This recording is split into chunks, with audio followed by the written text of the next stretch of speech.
All right, guys, the Mercedes build is really close. So today we're gonna build a roof rack with some really special wood. So for the roof rack, I thought, well, I could run to Home Depot and buy some stuff, or I could try and cut a tree down, but there's actually a guy that has a sawmill nearby, and he's really a tree expert, and he's really cutting and processing a lot of trees from this area. So I called him, and he had some wonderful advice for us. His suggestion was honey locust, which is actually a native tree here in Utah that is super hard.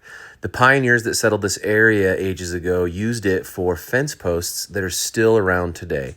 Super rot proof, and it's got some other cool features we're going to show you. So Alex here with Utah Tree Cycle has been processing trees for a number of years. They cut them down, slice them up, kiln dry them, and then they make things out of them, or they sell the wood to you so that you can make things out of them.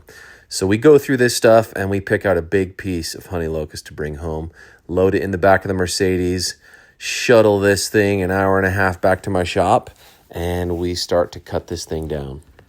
Now, we don't need the full length, so I'm going to cut off a bit of the end here and use it for another project. But just so I can have a good, clean working surface for these strips, I'm going to start by cutting this whole thing right down the middle, so it's a relatively straight edge.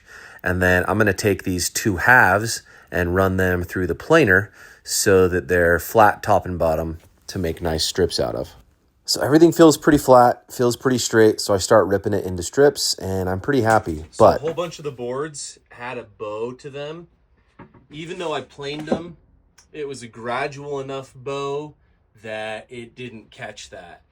So what I'm doing to fix it is the table saw, and I'm running them along a long straight edge. So I've already done all these, but I just want to show you. When you run it on a long straight edge like this, you can see how serious that gap is right there. So we're gonna buzz this down, and then I'm gonna flip them all over and buzz this down. I'll show you what I mean. Now, we're losing a little bit of material here, but it's not a big deal. This is plenty thick and plenty wide. It gave me a lot of allowance for this sort of trimming to clean it all up. All right, now, one of the really cool features of honey locust, it is one of the most UV reactive woods out there. So let me show you what exactly that means. So as an example, this here is cedar, and this one is walnut.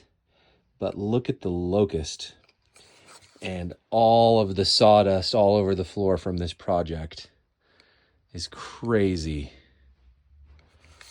Okay, roof rack time. We got all the lumber ready, but now I need to decide how am I going to fasten the lumber to the roof rack, and then how am I actually going to use this roof rack? Because if I put wood on top of here, stuff can just slide off unless I create like a basket of sorts. So I got some metal today from Metal Mart, and we're gonna see how I can put this all together into a basket. Ooh, that is a good match. This one, not quite as good. I don't like this and this. I'm gonna see if I can fix that. Okay, so I got these bends down right, and then I just measured this distance. And I cut these two, I cut these two. I need to straighten that a little bit. And then we're gonna weld those together, and this will be the top of the basket. All right, guys, I'm not a pro with metal, but I am really happy with how this turned out. It is pretty stinking symmetrical and square, and I'm really happy with the radius we got on these corners. We've got this shape made that I'm super happy with. And the idea is this creates a basket up here, and then it'll have little stilt connectors that are gonna come down to a bottom metal frame. And that bottom metal frame will be what I attach the wood to. And so any gear that we throw up on the wooden rack will be kept in by this hoop. Initially, the idea was that the roof rack would be the full length of the roof, but we really want to utilize the sunroof. So we wanted the roof rack to sit behind the sunroof, and that's still plenty of space for a rack to chill. All right, so now we cut some metal, make this bottom box. And as a reminder, I really don't know what I'm doing. I've never known what I was doing. I just grabbed a welder and I started cutting things, and I asked questions along the way, and I make lots of stuff that's super crappy. And some of it turns out great, but when you make enough crappy things, finally it starts working out. Okay guys, I got it mocked up, and here's a life lesson for you. I did everything and it's ready, but it's bad. I don't like it, and that's okay. It's too tall. So I was worried about leaving the space for the wood and then having the space to actually hold the gear, but it is just way too tall in proportion with the car. I think I need to cut it like way down, and that's going to be a lot of work, but I have to do it. Okay, this is a way more appropriate height. In fact, I even put a little bit of a slope to it, so the front is a little lower than the back. Because, you know, aerodynamics or something. Anyhow, let's get this thing painted and throw some wood on there. All right, mocked up. There is the wood, prepped, cut, planed, spaced, and primer on the rack. Now I just got to paint the rack. All right, we got the wood set up. We got the metal frame totally done. I got all the holes drilled for the mounting. And now, time for paint.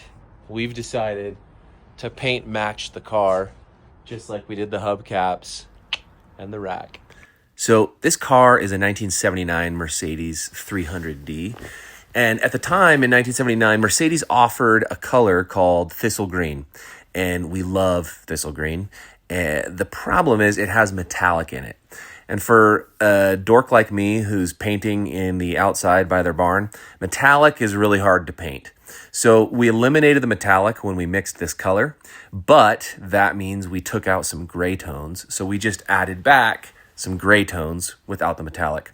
And so it ended up being a really unique custom color that we totally love. So we're really glad we have extra. We're going to use it on this rack, and it's truly a beautiful color.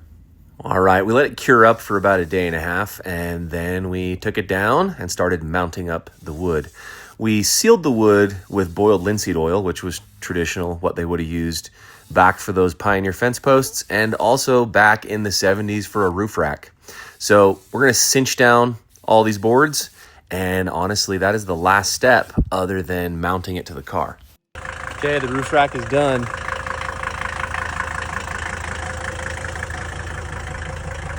We did the paint match.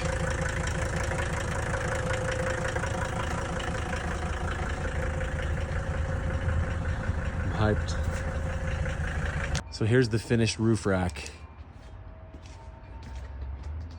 Really neat to see all that cool wood grain popping out under a black light. It's a really fun wood to work with.